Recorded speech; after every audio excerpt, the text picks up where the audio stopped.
A ruthless millionaire tore her husband's divorce letter until she saw what he left next to it. When 22-year-old Zara angrily shredded her billionaire husband Marcus's divorce papers in their marble foyer, she was ready to fight for every penny. Until she noticed the small velvet box beside the torn documents containing a USB drive with security footage from their wedding day.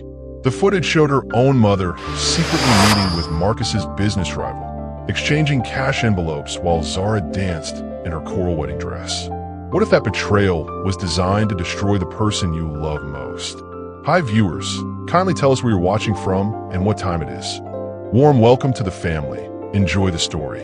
When 22-year-old Zara angrily shredded her billionaire husband Marcus's divorce papers in their marble foyer, she was ready to fight for every penny. Until she noticed the small velvet box beside the torn documents containing a USB drive with security footage from their wedding day. The footage showed her own mother secretly meeting with Marcus's business rival, exchanging cash envelopes while Zara danced in her coral wedding dress. Have you ever discovered that someone you trusted most was betraying you behind your back? What if that betrayal was designed to destroy the person you love most? Hit that like button if you've ever felt betrayed by family. And subscribe because this story will leave you questioning everything you think you know about loyalty. Let me take you back to where this devastating web of deception began. The Hermes heels clicked against Italian marble as Zara Donovan walked through her penthouse at 2 a.m., champagne flute trembling in her manicured fingers. Outside the floor-to-ceiling windows, San Francisco glittered like scattered diamonds. But inside their $15 million home, silence suffocated her like a burial shroud.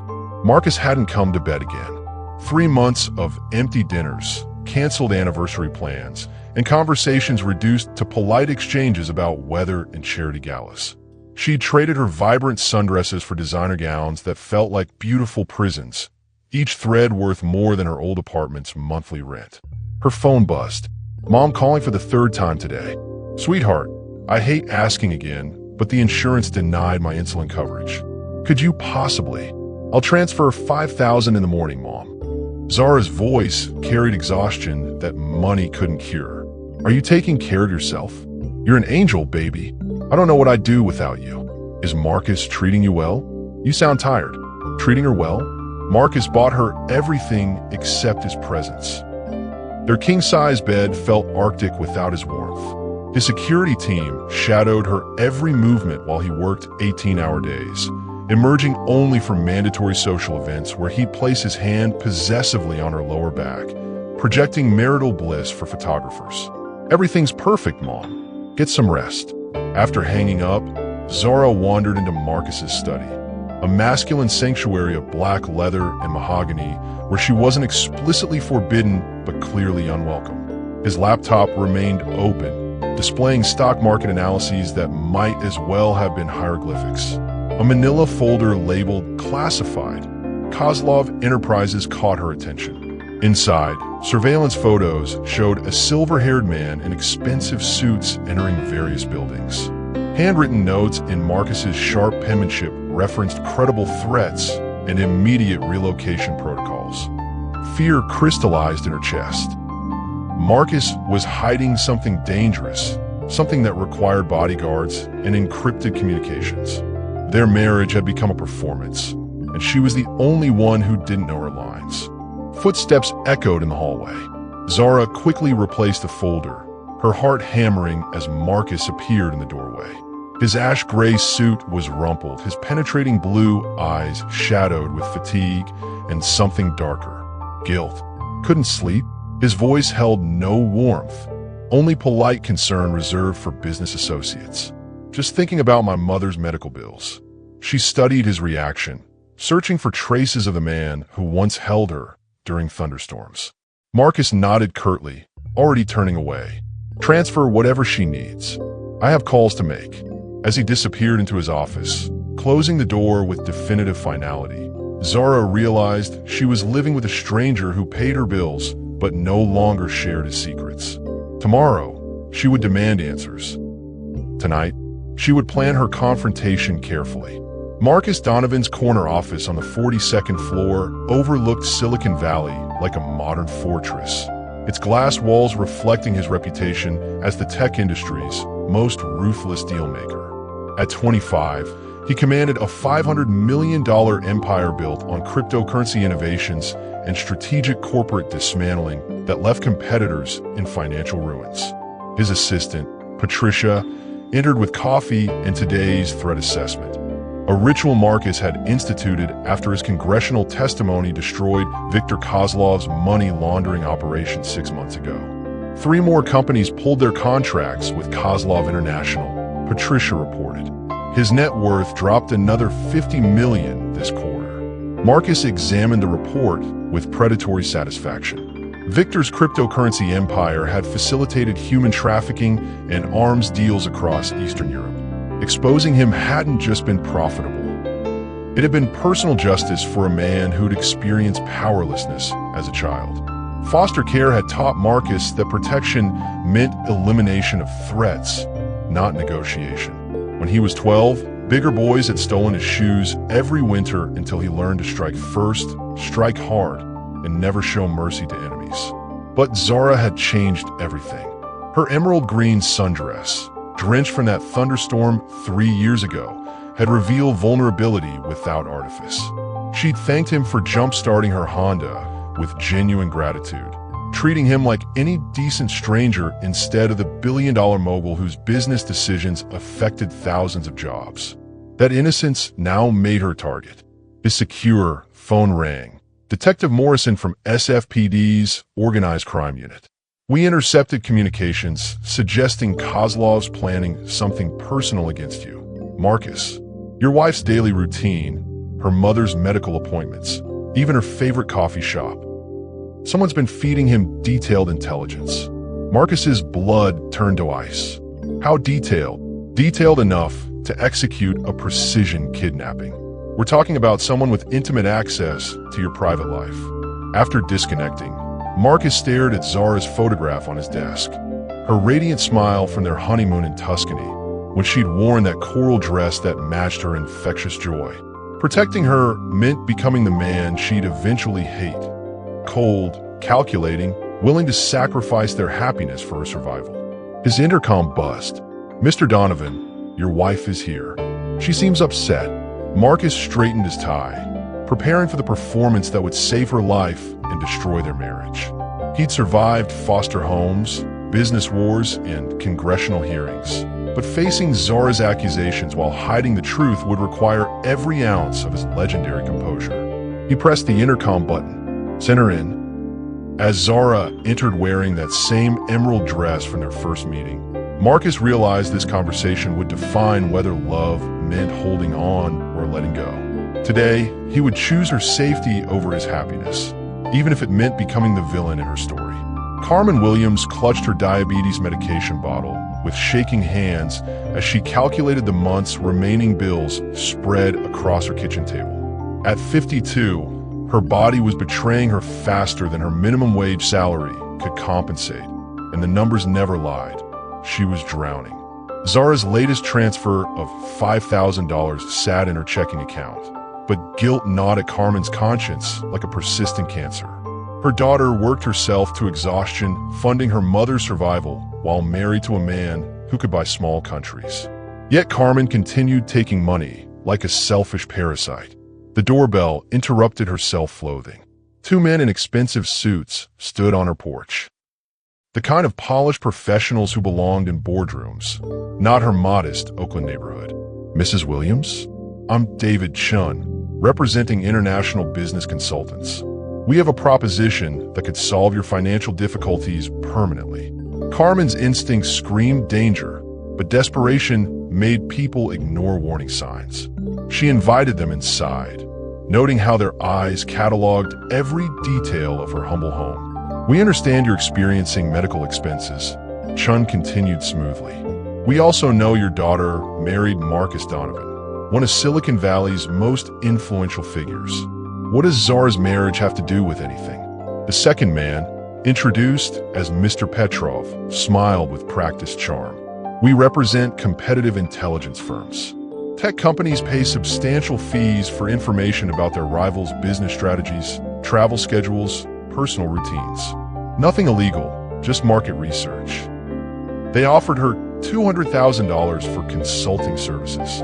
All she needed to provide was basic information about Marcus's daily activities, business meetings, and social events that Zara might mention during their phone conversations. Think of it as securing your daughter's future, Chen explained. Medical debt ruins families. This opportunity ensures you'll never burden Zara financially again. Carmen's rational mind recognized manipulation, but her desperate heart heard salvation. $200,000 would cover her medical expenses for years, freeing Zara from the constant guilt of supporting her failing mother. Just information about his business schedule, she asked weakly. Nothing that could harm anyone. Corporate intelligence is standard practice in competitive markets. They left contracts and a burner phone, promising to contact her within days for her decision. Carmen spent the evening justifying the arrangement. She wasn't betraying anyone, just sharing harmless details that would eliminate her financial burdens forever. That night, she called the number and accepted their offer. Within a week, Carmen found herself photographing Marcus's mail, memorizing his security team's routines, and recording Zara's innocent conversations about their private life. Each betrayal felt like swallowing poison, but the money flowing into her account dulled her conscience. She told herself she was protecting Zara by becoming financially independent. She never suspected she was actually delivering her daughter to wolves who'd been circling their family for months. The financial attack came at dawn on a Tuesday that should have been ordinary. Marcus's charitable foundation, the one funding childhood cancer research, lost $20 million in coordinated cryptocurrency raids that demonstrated surgical precision and insider knowledge. Patricia burst into his office with trembling hands and printouts that painted a devastating picture. Someone knew our security protocols, Marcus. They accessed accounts using information only 5 people possess. Marcus studied the forensic reports with growing horror. The attackers hadn't just stolen money. They targeted his most personal project, the pediatric oncology wing he'd been funding in memory of his foster brother, who died at age 9. This wasn't random corporate sabotage. This was psychological warfare designed to wound him where he was most vulnerable. At home, Zara noticed the change immediately. Marcus sat at their dining room table, still wearing yesterday's clothes, staring at his laptop screen with hollow eyes that had lost their characteristic intensity. The foundation was compromised, he said without looking up. Kids who needed treatment will have to wait while we rebuild security infrastructure. Zara reached for his hand, but he pulled away instinctively, a gesture that cut deeper than any argument. There has to be something we can do. I could ask my mother to help organize fundraising events in Oakland. No. Marcus's response was immediate and sharp. Your mother stays away from anything connected to my business. The vehemence in his voice startled her. Why? She's just trying to help. Because I said so, Zara. Some things don't require explanation. For 3 years, Marcus had never spoken to her with such cold dismissal. His transformation from loving husband to distant stranger was accelerating, and she couldn't understand what she'd done to deserve this treatment. Their security chief, Thompson, arrived within the hour for an emergency briefing that excluded Zara entirely. She watched through the study's glass doors as Marcus and Thompson examined documents with military precision, their conversation too quiet for her to overhear. When Thompson left, he nodded politely to Zara, but his eyes held pity, the kind reserved for people facing terrible news they didn't yet comprehend. That evening, Carmen called during dinner, her voice unusually nervous. How's Marcus handling the business troubles? I saw something on the news about his foundation. Marcus's fork stopped midway to his mouth. He looked at Zara with sharp suspicion, as if her mother's awareness of his private crisis confirmed some terrible theory he'd been developing. How did she know about the foundation attack? He asked after Zara hung up. We haven't released public statements. Mom reads financial news obsessively since her medical bills started mounting. She worries about anything that might affect our stability. Marcus's expression suggested he found her explanation insufficient, even suspicious.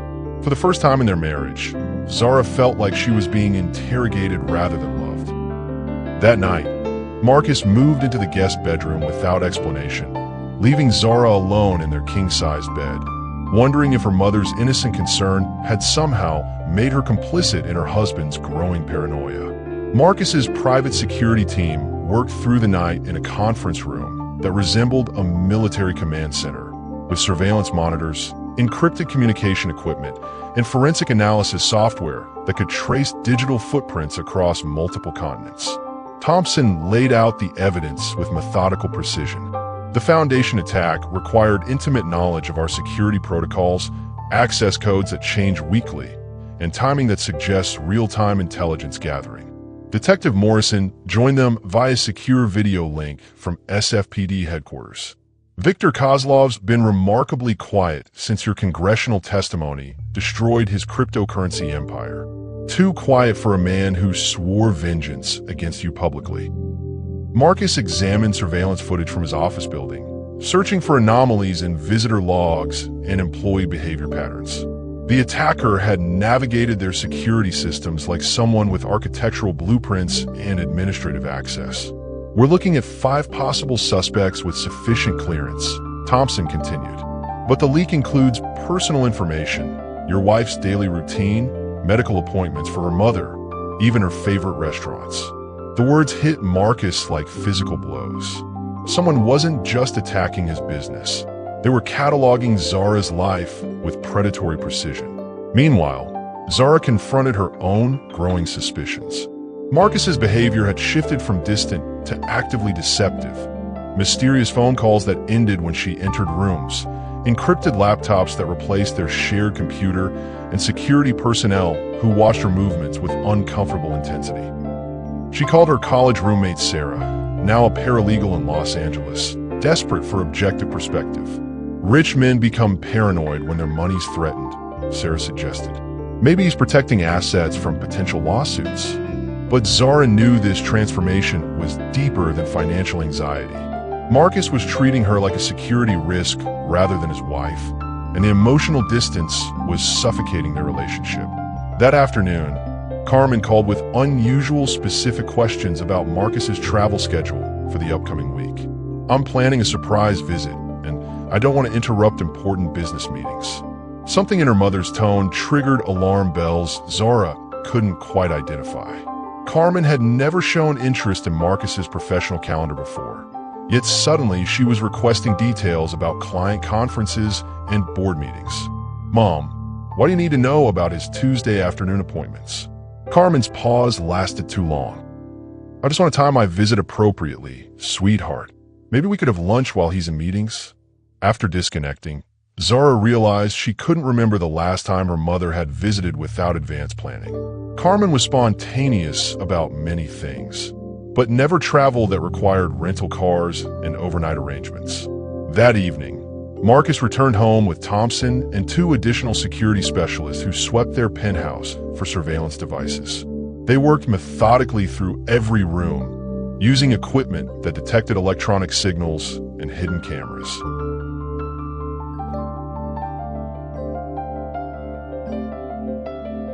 What exactly are you looking for? Zara demanded. Marcus met her eyes for the first time in weeks, and she saw fear beneath his characteristic composure. Evidence that someone we trust has been watching us. The sweep revealed nothing, but Marcus's expression suggested the absence of physical devices only confirmed his worst suspicions about the source of their security breach. Thompson entered Marcus's study at midnight with a laptop and expression that carried devastating news. We found it, Marcus, the source of the leaks. You're not going to want to see this. The security footage played in high definition. Their wedding day, 3 years ago, filmed from multiple angles by professional videographers. But Thompson had enhanced specific segments, focusing on background conversations while Marcus and Zara exchanged vows. There, captured in crystal clarity during their first dance, was Carmen Williams meeting discreetly with a man in an expensive suit near the garden pavilion. The timestamp showed 7:43 p.m., exactly when Zara was laughing in Marcus's arms, radiant in her coral gown, blissfully unaware that her mother was conducting business with enemies. Facial recognition identified the contact as Dmitry Petrov, Viktor Kozlov's primary intelligence coordinator. Thompson continued. Bank records show the first payment to Carmen's account occurred the morning after your wedding. Marcus watched his new mother-in-law accept a thick envelope. Her nervous glances toward the dance floor revealing she understood the transaction's implications. She'd been recruited during their engagement period, cultivated through her medical expenses, and activated on their wedding day. The footage revealed multiple meetings over 18 months. Carmen photographing Marcus's mail, recording phone conversations with Zara, even following their security team to document shift changes and patrol routes. She turned their family gatherings into intelligence operations, mining innocent dinner conversations for valuable information. There's more, Thompson said grimly. We intercepted communications between Petrov and Kozlov from last week. They're planning to kidnap Zara during your anniversary dinner next month. Carmen provided the restaurant reservation details and your preferred seating arrangements. Marcus's hands shook as he processed the ultimate betrayal, not just of him, but of Zara's trust and safety. Carmen had sold her daughter's life for medical bill payments, delivering detailed intelligence that would facilitate her kidnapping. The final piece of evidence destroyed any remaining hope for redemption. Carmen's recent bank statements showed escalating payments corresponding with increasingly sensitive information. $50,000 for Marcus's therapy session schedule following his foster brother's death anniversary, $75,000 for Zara's fertility consultation records, $100,000 for the security codes to their private elevator. Victor's ultimate plan isn't just financial destruction, Thompson explained. He wants to break you psychologically by taking the one person you love most. Carmen's intelligence gathering has been building toward this kidnapping for 2 years. Marcus closed the laptop, his mind calculating impossible choices. Confronting Carmen would alert Victor that they'd discovered the plot. Confronting Zara would destroy her trust in the mother she'd been financially supporting out of love and duty. But staying silent meant watching his wife walk unknowingly into a trap orchestrated by her own family. The man who'd survived foster care by eliminating threats before they materialized now faced his greatest enemy. The woman who'd raised the love of his life, who called Zara every night with medical updates, who accepted thousands of dollars monthly while secretly planning her daughter's destruction. Marcus had 48 hours to decide between exposing Carmen's betrayal or implementing a deception that would save Zara's life while sacrificing their marriage forever. Marcus stood in his study at 3 a.m., surrounded by evidence that would destroy Zara's world, but potentially save her life. The wedding footage played on loop, Carmen's furtive glances, Petrov's satisfied smile, and Zara's innocent laughter providing a soundtrack to betrayal that made his chest physically ache. Detective Morrison's voice crackled through the secure phone line. Victor's accelerating the timeline. Our undercover asset reports they're moving the kidnapping to this weekend during the charity gala. Carmen provided them with your seating chart and security escort protocols. 3 days. Marcus had 3 days to protect his wife from a kidnapping orchestrated by her own mother, executed by enemies who wanted to watch him suffer publicly before destroying his business empire permanently. He opened the leather portfolio containing divorce papers his legal team had prepared as a worst-case scenario. Documents designed to make Zara appear worthless to his enemies by publicly severing all financial connections. The papers included character assassination allegations that would paint her as a gold-digging opportunist, legally protecting her while emotionally devastating their relationship. His phone buzzed with a text from Zara. Can't sleep. Missing you. Whatever's wrong, we can fix it together. The message broke something fundamental inside his chest. She still believed in their partnership, trusted in their ability to overcome obstacles through communication and mutual support. She had no idea that saving her life required destroying her faith in both her husband and her mother. Marcus called his attorney, Christopher Dane, waking him at dawn with instructions that would set the deception in motion. I need you to file divorce papers publicly by Friday morning, Marcus said. Include allegations of irreconcilable differences and financial disagreements. Make it appear that Zara has no access to my assets. Marcus, what the hell is happening? Last month you were planning to expand the foundation in Zara's name. Someone close to us has been feeding information to Viktor Kozlov. Filing for divorce makes Zara appear worthless as a kidnapping target. Christopher's silence stretched uncomfortably long. You're sacrificing your marriage to protect her from threats she doesn't know exist. If Viktor believes our relationship is destroyed, he'll abandon the kidnapping plan and focus on direct business attacks instead. Zara's safety requires making our love appear completely fabricated. Meanwhile, Carmen's guilt was consuming her like acid. She sat in her kitchen, staring at the latest $150,000 payment from Petrov's organization, knowing she'd crossed lines that couldn't be uncrossed. The information requests had become increasingly personal. Zara's menstrual cycle, her fertility treatment schedule, even her favorite jewelry that could be used to verify her identity during kidnapping negotiations. She called Petrov's emergency number, her voice shaking with belated maternal instinct. I want out of this arrangement. I've given you enough information. Petrov's laugh was cold and threatening. Mrs. Williams, you misunderstand your situation. You're not a consultant anymore. You're an accomplice. Continue providing intelligence, or we'll ensure both you and your daughter face consequences for your cooperation with organized crime. Carmen realized she'd become trapped in a web of her own greed, with no escape that wouldn't destroy her daughter's safety or her own freedom. Friday morning arrived with California sunshine that mocked the darkness about to consume the Donovan penthouse. Marcus dressed methodically in his ash-gray Armani suit, armor for the most difficult performance of his life. Today, he would become the villain in Zara's story to save her from becoming a victim in Viktor's. Zara sat at their marble kitchen island, reading financial news on her tablet while drinking coffee from a mug he'd given her last Christmas. World's most beautiful wife, printed in gold letters. The irony was suffocating. We need to talk, Marcus said, his voice stripped of warmth and affection. She looked up with hope shining in her eyes, believing this conversation would finally explain his recent distance and restore their connection. I've been waiting for you to trust me with whatever's been troubling you. Marcus placed the divorce papers on the marble surface between them like a declaration of war.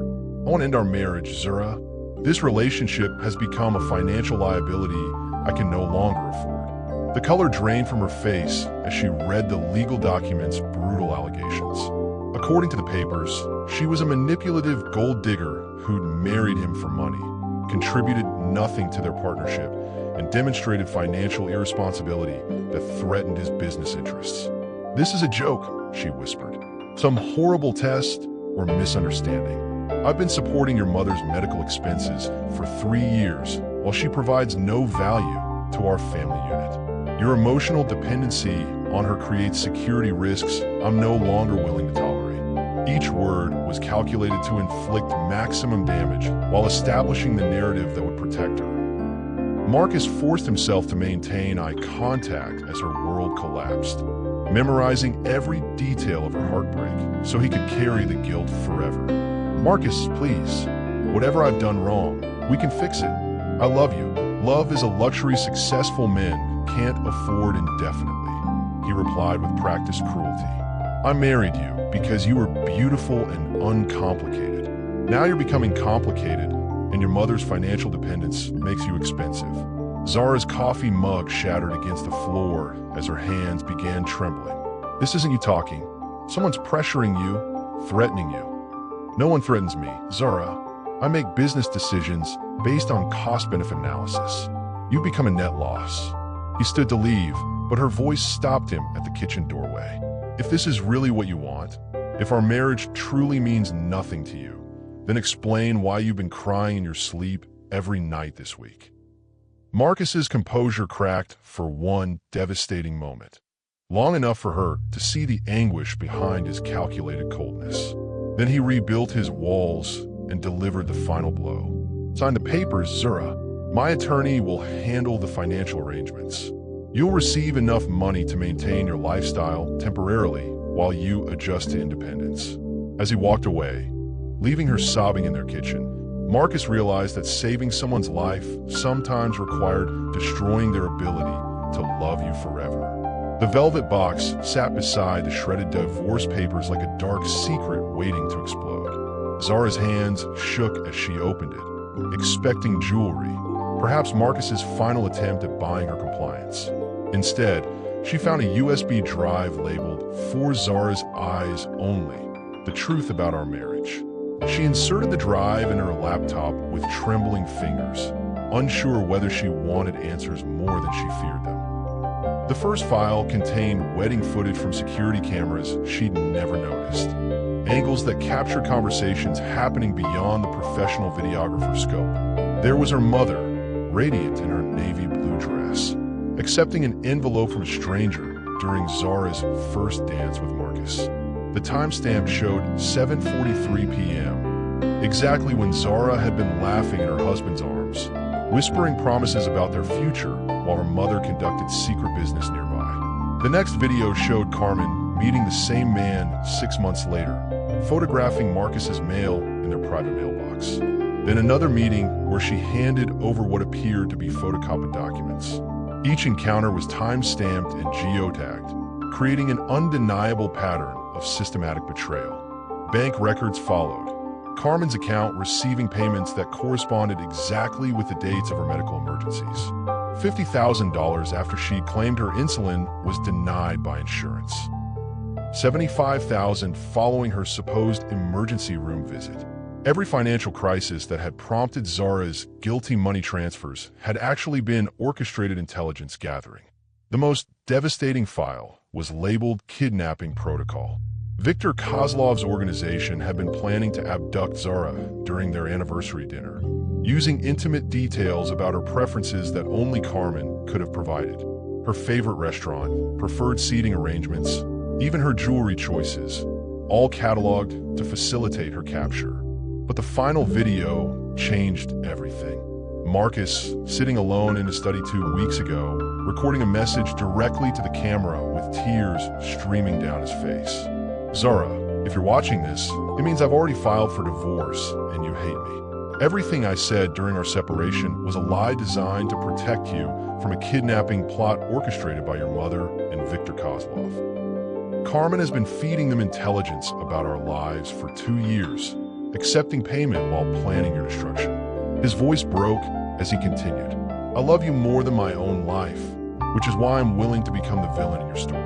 If Viktor believes our marriage is destroyed, he'll abandon the kidnapping and focus on business attacks instead. You'll be safe, even if you never forgive me." The recording revealed Marcus's impossible choice: sacrifice their relationship to save her life, or maintain their happiness while watching her walk into a trap her own mother had constructed. The final document was a $50 million trust fund in her name, accessible only after their divorce was finalized. Even while destroying their marriage, Marcus had ensured her independence and security. Zara closed the laptop, her mind reeling with the realization that her mother's love had been a performance funded by enemies, while her husband's cruelty had been sacrifice disguised as betrayal. Zara drove to Oakland with evidence of her mother's betrayal burning like poison in her bloodstream. The USB drive sat heavy in her purse, containing proof that would destroy their relationship forever while potentially saving both their lives. Carmen answered the door wearing the same nervous expression she'd carried for months, guilt that Zara had mistaken for concern about medical expenses. The modest living room looked different now that Zara understood how it had been funded. Surveillance payments disguised as daughter's generosity. "Sweetheart, you look terrible. Has Marcus been treating you badly? I've been worried about." "Stop." Zara's voice cut through her mother's performance with surgical precision. "I know about Viktor Kozlov. I know about the payments. I know about the kidnapping plan." Carmen's face went white as she collapsed onto her sofa, the careful facade crumbling instantly. "How did you find out?" "Marcus gave me the security footage from our wedding day. You were taking money from his enemies while I danced with my husband, completely trusting that my family loved me." Carmen's tears came immediately, but they felt manipulative rather than genuine. "Baby, you don't understand. I was drowning in medical debt. They said it was just business intelligence. Nothing that would hurt anyone. Nothing that would hurt anyone. Zara's voice rose to a scream. They were planning to kidnap me. Using information you provided about my favorite restaurants, my jewelry, my daily routine. You sold your daughter to criminals for money. I didn't know about any kidnapping. They told me it was competitive research, market analysis. Zara threw printed bank statements onto the coffee table, showing escalating payments over 18 months. $200,000, Mom. You made more money betraying me than most people are in 5 years. Don't insult my intelligence by claiming ignorance. Carmen's sobs turned desperate as the full scope of her betrayal became undeniable. I was trying to secure your future. The medical bills were destroying my credit, and I didn't want to be a burden forever. So you decided to make me a target instead? You photographed Marcus's mail, recorded our phone conversations, gave them our security codes. You turned me into merchandise. The accusations hung in the air like toxic smoke. Carmen reached for Zara's hands, but her daughter pulled away with revulsion. The worst part is that I kept sending you money, Zara continued. Every month, I felt guilty about my wealth while you struggled. I worked extra charity events to fund your medical care. And you were laughing at my stupidity while cashing checks from people who wanted to destroy my life. I never laughed. I hated every moment, but I was trapped. You weren't trapped, Mother. You were greedy. And when they threatened you to continue, you chose your own safety over mine. Carmen's confession came in broken whispers. They said if I stopped cooperating, they'd expose me as an accomplice. I'd go to prison, and you'd learn about the betrayal anyway. I thought if I kept feeding them harmless information. Harmless? Zara stood up, her voice deadly quiet. They know my menstrual cycle, Mom. They know when I'm most vulnerable, what medications I take, where I go for private medical appointments. You sold every intimate detail of my life. The silence between them stretched like a chasm that could never be bridged. Two women who'd once shared unconditional love now faced each other as enemy and victim, with nothing left but consequences. Marcus is still in danger, Zara said finally, and it's your fault. Zara's phone exploded with missed calls from Thompson as she drove away from her mother's house. When she finally answered, his voice carried panic she'd never heard from the composed security chief. Mrs. Donovan, where are you? We've lost contact with Marcus, and Victor's men are mobilizing faster than anticipated. What do you mean you've lost contact? He left the office 2 hours ago for a meeting that wasn't on his calendar. His GPS tracker went dark near the waterfront district.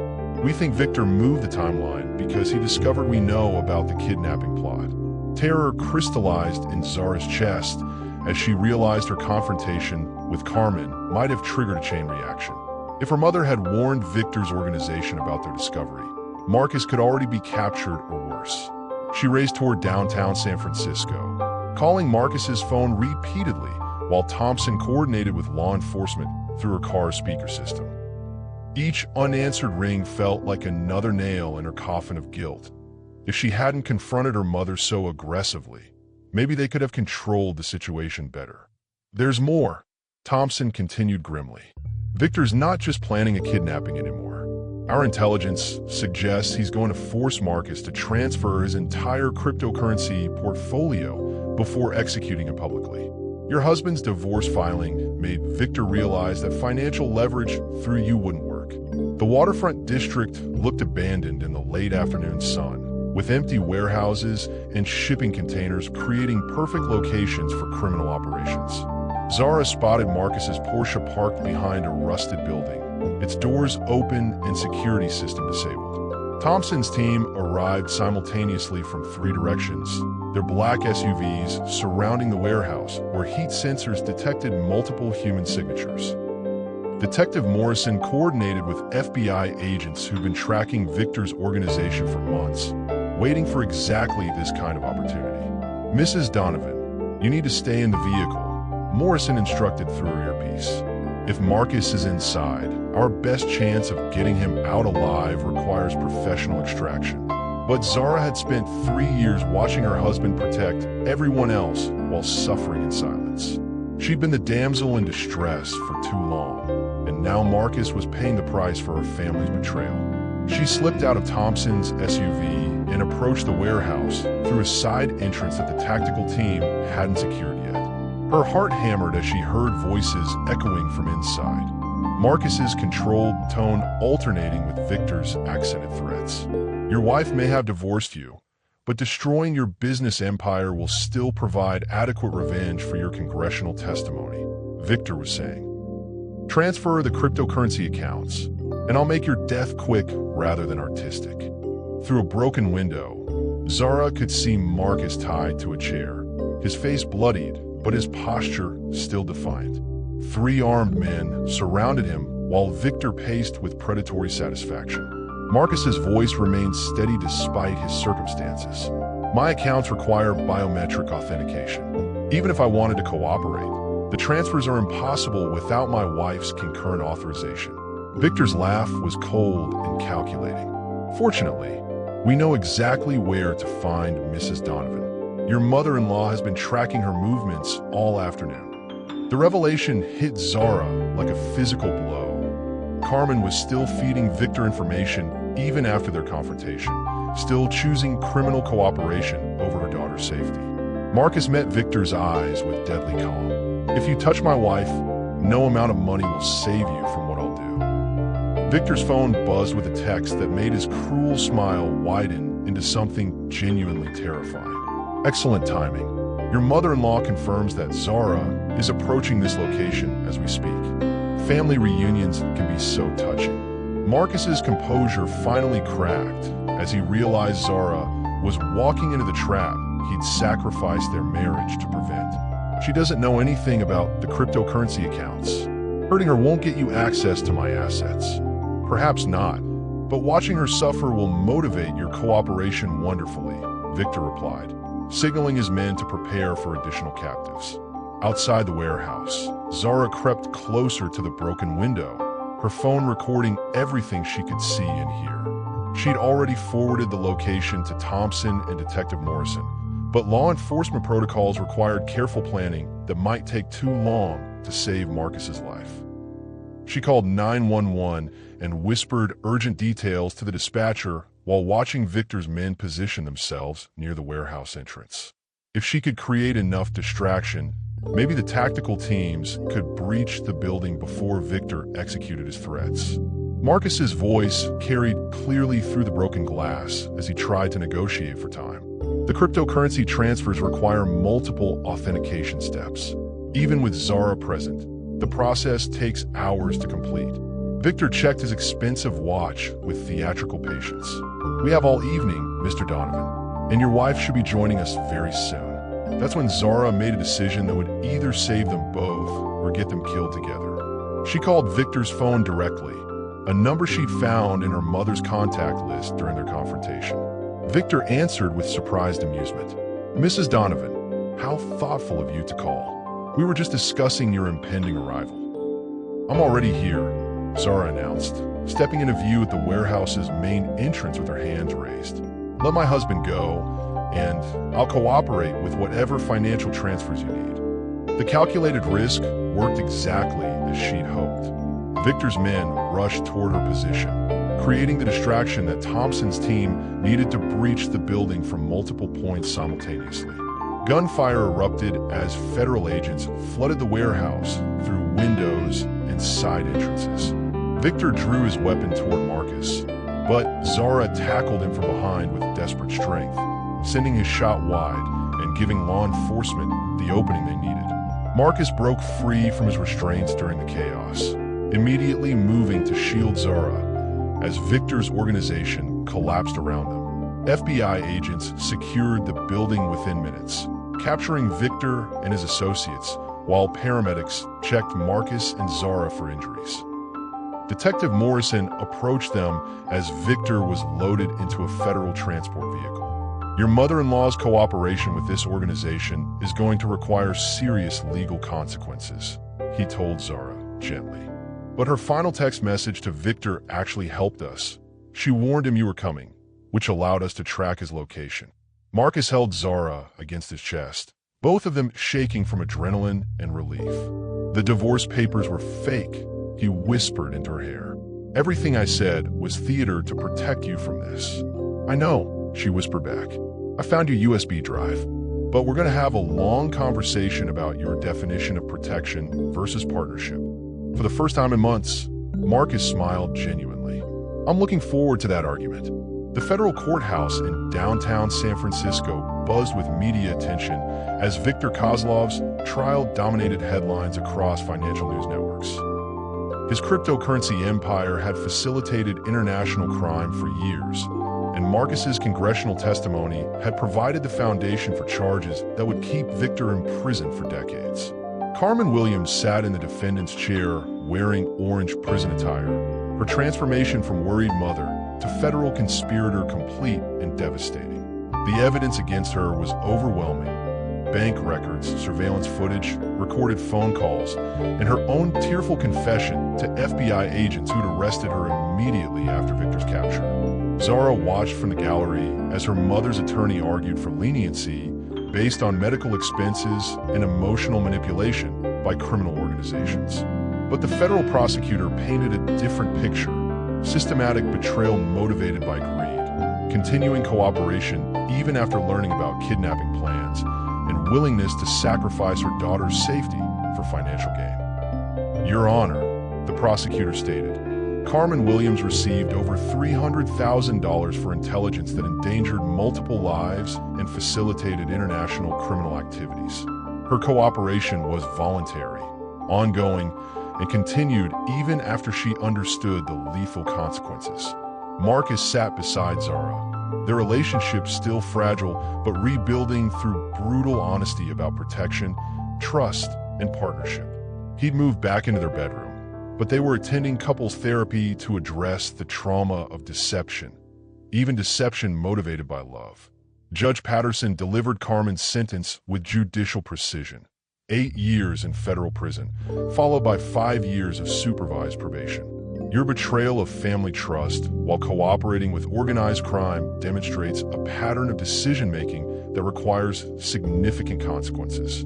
Carmen's eyes found Zara's across the courtroom as bailiffs approached to escort her away. No words passed between them, but Zara saw genuine remorse mixed with desperate hope for eventual forgiveness. Outside the courthouse, reporters surrounded Marcus and Zara with questions about their marriage, the kidnapping plot, and their plans for the future. Marcus's response was carefully measured, but emotionally honest. My wife and I learned that protection without communication isn't love, it's control. We're committed to rebuilding our relationship based on partnership rather than paternalistic decision-making. Zara added her own perspective with characteristic directness. Forgiveness doesn't mean accepting betrayal as acceptable behavior. My mother's choices created consequences that extend far beyond our family, and accountability is part of healing. The $50 million trust fund remained untouched in Zara's name, earning interest while she decided how to use resources gained through such painful circumstances. Part of her wanted to donate everything to victims of organized crime, while another part recognized that Marcus's sacrifice deserved acknowledgement. Their relationship counselor, Dr. Rebecca Chun, had warned them that rebuilding trust after systematic deception would require months of difficult conversations and absolute commitment to transparency. Love that survives betrayal becomes stronger, but only if both partners accept responsibility for their roles in the breakdown, Dr. Chen explained during their weekly sessions. Marcus was learning to share burdens instead of carrying them alone, while Zara was developing boundaries that protected her from manipulation by people who claimed to love her. Have you ever had to choose between forgiveness and justice when someone you love betrays you? Their story was far from over, but the foundation they were building together was based on truth rather than protection. Share this video if you've ever struggled with family betrayal, and subscribe for more stories about love, deception, and the price of forgiveness. 1 year later, Marcus and Zara stood together at the grand opening of the Carmen Williams Memorial Clinic, a diabetes treatment center funded by the trust fund money that had originated from their darkest chapter. The irony wasn't lost on either of them that Carmen's betrayal money was now saving lives in her name. I still don't know if she would approve of this, Zara admitted, watching low-income patients receive free medical care in the facility's modern examination rooms. Marcus adjusted his tie, no longer the armor of ash-gray Armani, but softer blues and greens that reflected his emotional evolution. Your mother's mistakes don't erase her genuine medical struggles. This clinic honors her pain while acknowledging that desperation doesn't justify betrayal. The past 12 months had transformed them both. Marcus's business empire had recovered from Victor's attacks, but he'd restructured his leadership approach to include Zara as a full partner in both personal and professional decisions. No more protective deception, no more unilateral choices disguised as love. Zara had used her newfound independence to establish a nonprofit organization focused on supporting families targeted by organized crime. Her firsthand experience with manipulation and betrayal gave her unique insight into helping victims rebuild trust and financial security. Their relationship bore scars that would never completely fade, but the honesty they'd fought to achieve had created intimacy deeper than their original romance. They knew each other's capacity for both protection and destruction, making their choice to love each other feel deliberate rather than naive. Dr. Chun had graduated them from weekly therapy to monthly maintenance sessions, but they still practiced the communication techniques that had saved their marriage. Check-ins every evening where they shared concerns before they became crises. Transparency agreements about business decisions that affected their family. Partnership protocols that eliminated paternalistic protection in favor of mutual problem-solving. Carmen's letters from federal prison arrived monthly, filled with apologies, medical updates, and desperate requests for contact that Zara read but rarely answered. Forgiveness was a process, not a decision, and rushing it would diminish the genuine healing they both needed. She asked about the clinic in her last letter. Zara mentioned as they toured the pediatric wing dedicated to children whose parents struggled with medical debt. She said she hoped it would help families avoid the desperation that led to her choices. Marcus nodded thoughtfully. Prison seems to have given her perspective about consequences. That's something at least. The clinic's first patient was a 7-year-old girl whose mother worked 3 jobs to afford insulin, a situation that reminded both Marcus and Zara uncomfortably of Carmen's original struggles. But this family would receive comprehensive care without the vulnerability that made them targets for criminal exploitation. We're breaking the cycle, Zara said, watching the little girl play with toys in the waiting room while her mother completed paperwork that would change their lives.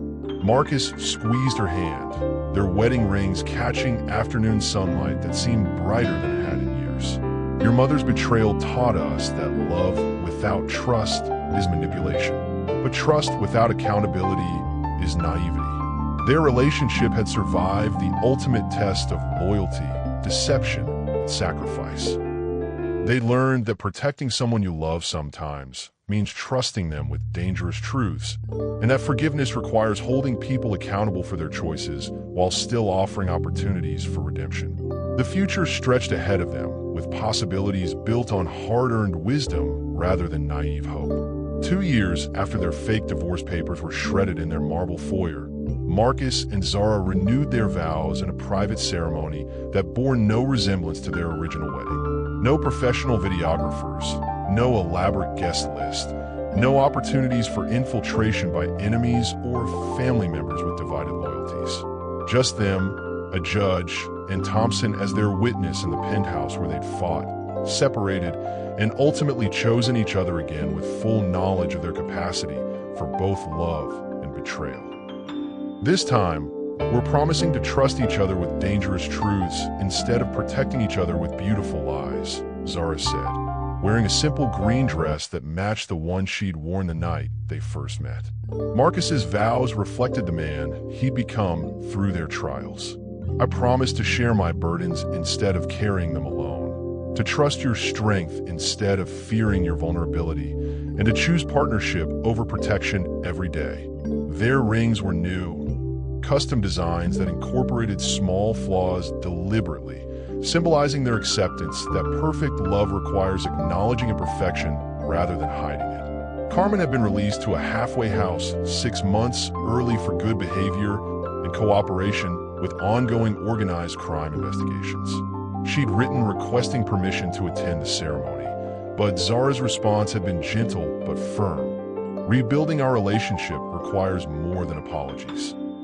It requires demonstrating change behavior over time. Viktor Kozlov died in federal prison 3 months into his sentence, officially from heart failure, though rumors suggested his former criminal associates had delivered their own justice. Marcus felt no satisfaction in his enemy's death, only relief that the chapter was permanently closed.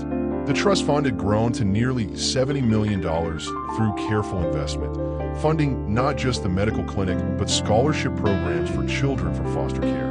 Marcus's way of ensuring other abandoned kids had opportunities he'd never received. Do you think we would have made it if we'd known the truth from the beginning? Zara asked as they slow danced in their living room to music that belonged only to them. Marcus considered the question seriously. We needed to be broken apart to understand how to build something stronger. Love that survives betrayal isn't the same as love that never faces testing. Outside their windows, San Francisco glittered with the same beauty that had witnessed their darkest moments and greatest triumphs. They'd learned that some scars never fade completely, but they can become foundations for wisdom that makes future love more deliberate, more honest, and more real. True love isn't about finding someone perfect. It's about choosing someone whose imperfections you can accept while demanding they choose growth over comfort. Subscribe if you believe love can survive anything when both people choose truth over comfort. And comment below about whether you think Zara should forgive her mother completely or maintain protective boundaries forever.